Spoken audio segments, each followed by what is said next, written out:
separa,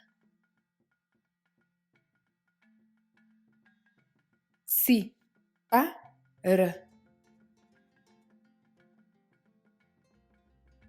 Separa que é bom fruta de que é podre.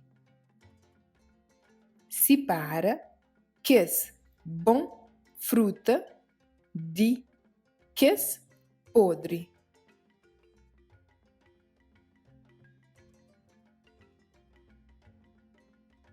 Separa maçãs verdes de maçãs vermelho.